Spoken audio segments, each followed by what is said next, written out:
قوم عاد ایک ایسی قوم تھی جو بڑے طاقتور تھے، 40 ہاتھ جتنا قد، 800 سے 900 سال کی عمر، نہ بوڑھے ہوتے نہ بیمار ہوتے، نہ دانت ٹوٹتے نہ نظر کمزور ہوتی، جوان تندرست اور توانا رہتے، بس انہیں صرف موت آتی تھی اور کچھ نہیں ہوتا تھا، صرف موت آتی تھی۔ ان کی طرف اللہ تعالیٰ نے حضرت ہود علیہ السلام کو بھیجا۔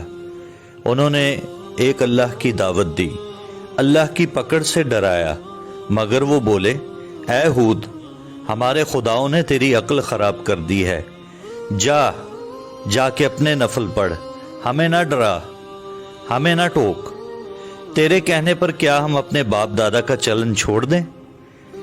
عقل خراب ہو گئی ہے تیری، جا کے اپنا کام کر، تیرے کہنے پر چلیں گے تو ہم تو بھوکے مر جائیں گے۔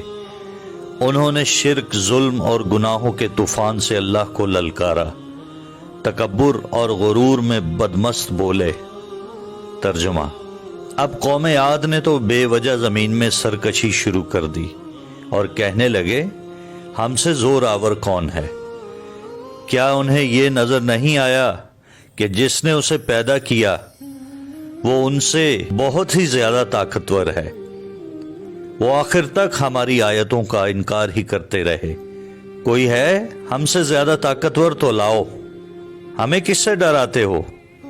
اللہ نے قحط بھیجا، بھوک لگی، سارا غلہ کھا گئے، مال مویشی کھا گئے، حرام پر آ گئے، چوہے بلی کتے کھا گئے، سانپ کھا گئے، درخت گرا کر اس کے پتے کھا گئے، بھوک نہ مٹی، نہ بارش ہوئی، نہ قطرہ گرا، نہ غلہ اگا۔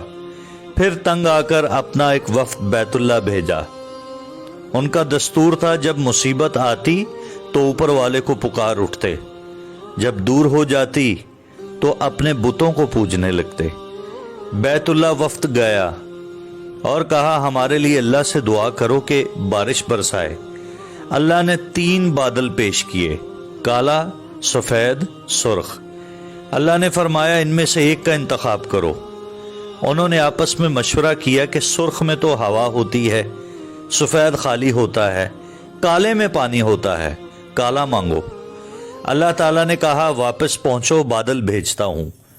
وہ خوشی خوشی واپس آئے۔ سب لوگ ایک میدان میں جمع ہوئے، بادل آیا، وہ ناچنے لگے کہ اب بارش ہوگی، قحط مٹے گا، کھانے کو ملے گا۔ کیا پتا تھا کہ وہ بارش نہیں بلکہ اللہ کا عذاب ہے۔